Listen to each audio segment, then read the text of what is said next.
rempart naturel contre les tempêtes et les tsunamis, extraordinaire foyer de vie sous-marine, les barrières de coraux sont aujourd'hui dévastées par la pollution et le réchauffement climatique. Leur survie est un enjeu majeur de notre avenir. Et si c'était le moment de faire dans la dentelle ?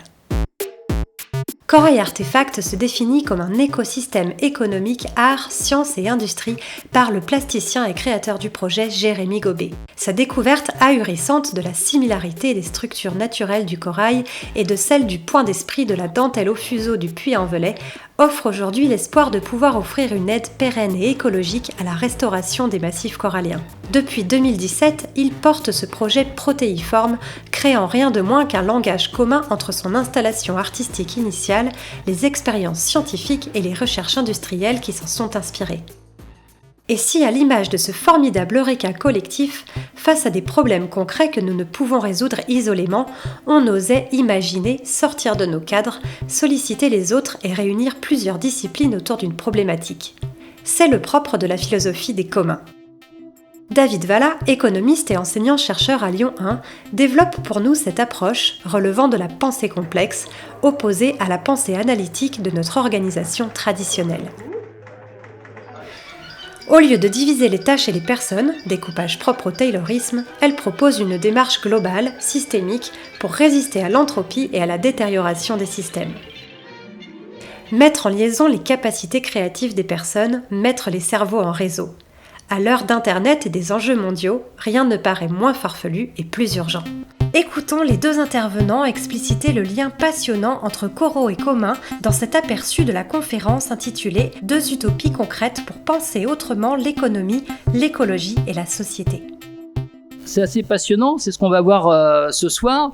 Avec d'un côté David Valla à côté de moi qui est enseignant-chercheur à l'université Lyon 1, membre du laboratoire Magellan, membre associé aussi du laboratoire Triangle et surtout évidemment qui est extrêmement intéressant par tous les travaux qui sont sur l'économie de la connaissance et ces fameux communs.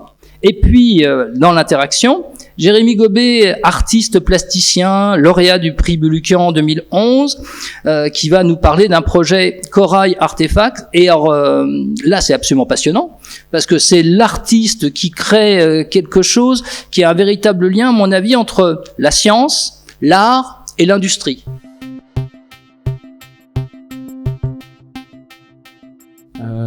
Donc là, l'œuvre que vous voyez, en fait, j'étais à Emmaüs et sous une table, personne ne savait ce qu'il faisait là. Il y avait un bac avec des squelettes de coraux. Et j'étais d'abord fasciné en tant qu'artiste par la beauté de ces objets, et j'ai voulu les continuer comme s'ils étaient encore vivants, avec différents matériaux, etc. Donc là, vous avez l'exemple avec les chevilles de chantier. Et donc mon travail est reconnu pour ça, pour cette transmission du passé vers l'avenir, et j'ai été invité par HS Projet, qui organise le Festival des Textiles Extraordinaires, à une carte blanche pour créer une installation monumentale à Clermont-Ferrand. Donc moi, je leur ai demandé quels étaient un peu les savoir-faire locaux pour rencontrer un partenaire pour créer un projet. Et ils m'ont donné une liste d'entreprises, des profils différents. Je vais vous remontrer juste la première image. En fait, ce que vous voyez sur votre droite, c'est le point d'esprit, c'est le point traditionnel de dentelle du Puy-en-Velay. Et à gauche, c'est une vue microscopique de cellules coralliennes, d'un certain type de corail. Et plus je faisais des sculptures avec le corail, plus j'avais acquis des connaissances et les problèmes environnementaux liés aux coraux. Et du coup, j'ai fait tout de suite l'association lors de cette première visite entre la dentelle, le motif de la dentelle et le motif que crée le squelette de corail. Et du coup, j'ai eu l'idée à ce moment-là d'utiliser la dentelle pour tenter des expériences pour la régénération de la barrière de corail. Donc le corail est vraiment en train de disparaître, c'est extrêmement alarmant. Et du coup, l'idée était vraiment de favoriser la régénération des colonies de coraux. Et la recherche en biologie marine était de trouver comment régénérer ces colonies. Et ça se portait spécifiquement sur ce qu'on appelle un substrat, c'est-à-dire une interface entre la colonie qui existe, qui a été abîmée, et des nouvelles cellules, des nouvelles larves de corail, pour la régénérer. Mais il faut cette interface, c'est ça qui n'existait pas encore. Et cette interface a quelques caractéristiques de base, qui est rugosité, transparence, le biomimétisme aussi, la ressemblance avec la nature était un critère important. Et c'est pour ça que je me suis dit, mais pourquoi pas la dentelle en fait? La dentelle réunit tous ces critères. L'autre avantage exceptionnel de la dentelle, c'est qu'elle est en coton. Et le coton est une des seules matières qui se biodégradent dans l'eau sans rejeter de substances chimiques. C'est comme ça qu'est née l'idée d'utiliser la dentelle pour essayer de régénérer les colonies coralliennes. Donc la source du projet, c'est une installation artistique qui sensibilise le public au problème des récifs et au problème du réchauffement climatique. Donc cette installation, elle donne la source d'inspiration du travail scientifique et du travail de recherche. Dans le monde dans lequel on vit, qui est un monde extrêmement volatile, extrêmement complexe, la règle qu'on expérimente tous, c'est l'entropie. C'est ce dont parlait tout à l'heure Jérémy sur la mort du corail. C'est la détérioration naturelle des systèmes. Tous les systèmes dans lesquels on vit se détériorent, et en ce moment ils se détériorent très vite, que ce soit nos systèmes écologiques, on va pas reparler du réchauffement climatique. Et ce qui va aller à l'encontre de l'entropie, c'est l'organisation. L'organisation, sa fonction en fait, sa seule fonction, c'est survivre. Et donc l'organisation, c'est beaucoup plus un processus de résistance que un État. Pendant très longtemps, les économistes fonctionnaient sur la base de l'absence de coopération, sur le fait que dans le monde, les échanges étant régulés par le marché sont régulés par des recherches d'intérêt personnel. On cherche chacun son intérêt, et quand nos intérêts se croisent sur le marché, on échange. Et donc, c'est ce qu'on a appelé, c'est le titre de l'article, la tragédie des communs, c'est-à-dire que les communs, les biens qui sont en commun ne peuvent pas fonctionner parce qu'ils sont soumis à l'égoïsme individuel. Et là, dans sa démarche, et moi ma démarche, c'est aussi une démarche qui consiste à faire changer les choses en montrant qu'il n'y a pas que le marteau qu'on peut utiliser, qu'il y a d'autres outils qu'on peut utiliser pour s'organiser. Et donc, utiliser un outil qui est un outil assez peu connu, qu'on appelle le commun. Alors qu'est-ce que c'est que le commun? En 2009, Elinor Ostrom, la seule femme prix Nobel d'économie, a eu son prix Nobel autour de ses travaux sur les biens communs, sur les communs. La définition des communs par Ostrom, qui là encore est tirée d'un bouquin en anglais, donc en 2 mots, qu'est-ce que c'est qu'un commun? C'est une ressource partagée par un groupe de personnes. Cette ressource, elle peut avoir des dimensions très très grandes. Ça peut être un réfrigérateur, comme ça peut être une bande côtière. Donc au départ, l'idée du commun, c'est une ressource commune, une ressource partagée par plusieurs personnes.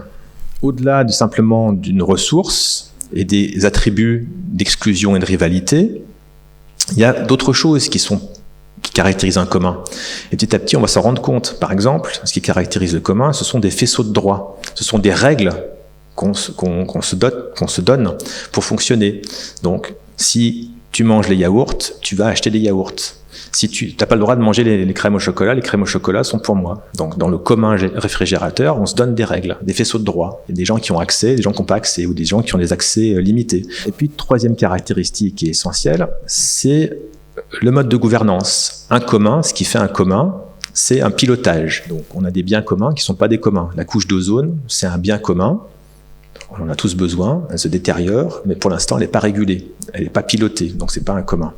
Donc derrière le commun, et c'est un élément important, il y a une forte dimension politique, et c'est là où justement on va dire la science, la recherche, c'est pas pour rien d'ailleurs qu'Ostrom était aussi en sciences politiques, la recherche rejoint la dimension politique, et donc comme l'a dit Jérémy tout à l'heure, on est sur plusieurs dimensions qui sont concomitantes, et on ne peut pas les exclure les unes des autres. Dans le commun, un intérêt majeur, c'est justement le fait de faire confiance, de responsabiliser. Et c'est cette responsabilisation qui va pouvoir créer cette dimension d'autorégulation, cette dimension de négantropie, cette dimension d'adaptation aux changements externes et voire internes de l'environnement.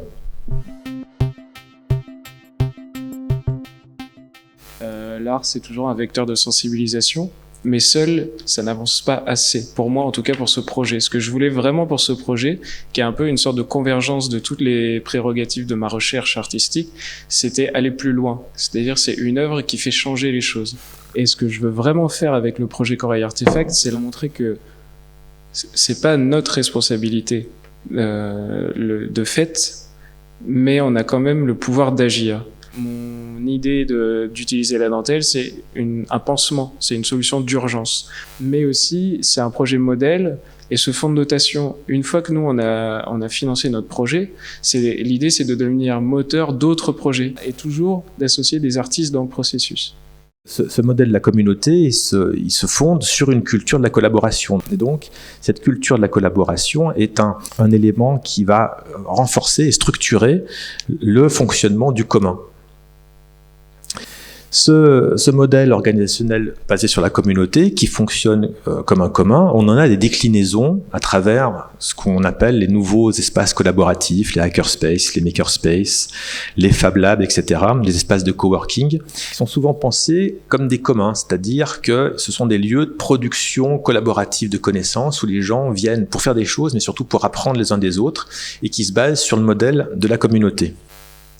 Donc, si on revient à la dimension organisationnelle, le commun dans l'organisation, penser l'organisation comme un commun, donc comme ces nouveaux espaces collaboratifs dont je parlais par exemple, mais comme d'autres types d'organisation, c'est penser une organisation apprenante, donc une organisation dont l'objectif est sa survie, dont l'objectif est de continuer à exister. Donc c'est une organisation qui va s'adapter aux transformations de l'écosystème, parce qu'elle va être à l'écoute de cet écosystème et parce que les membres de l'organisation vont être apprenants, parce que les membres de l'organisation vont être responsables, vont être autonomes et vont être en capacité de pouvoir autoréguler les dysfonctionnements qui sont rencontrés dans l'organisation. Et pour que ça soit possible, il faut que ces personnes puissent avoir complètement intégré les valeurs de l'organisation. Et une des forces du commun, c'est que quand on commence à faire commun, on commence à discuter des objectifs qu'on a en commun. On veut préserver telle ressource, on veut développer telle ressource, on veut partager telle ressource. On commence par discuter les objectifs, donc on commence à mettre en partage nos valeurs avant de penser réglementation, régulation, etc. Le commun commence par la construction de sens. C'est ce qui, a priori, en fait une structure organisationnelle extrêmement résiliente parce que justement elle fonctionne sur cette idée de sans arrêt rediscuter les objectifs en fonction de l'évolution de l'environnement. Donc c'est pas porteur en soi de qualité morale particulière. En revanche, c'est un mode organisationnel qui peut aider à construire du sens et donc à pouvoir pérenniser le fonctionnement de l'organisation. Pour le projet en particulier de Corail Artefact, au niveau artistique, ça a marché puisque l'installation monumentale et l'application en réalité virtuelle existent. Au niveau de la science, je vous disais, donc on continue le processus et on est dans une très belle lancée. Donc ça, c'est des marqueurs concrets. On va embaucher la première personne sur le projet. Et enfin, est-ce que ça marche? Je dirais que moi, personnellement, et je pense, si je parle au nom de toutes les personnes qui travaillent sur le projet, ce qui nous réunit, c'est que ça marche parce que ça a redonné du sens, en fait. Et peut-être la conclusion que je veux apporter un peu à cette discussion par rapport au projet, c'est que le commun appelle le commun. Et il faut commencer à un moment donné. Donc même si c'était pas notre faute au départ, il faut quand même prendre cette responsabilité pour faire avancer les choses.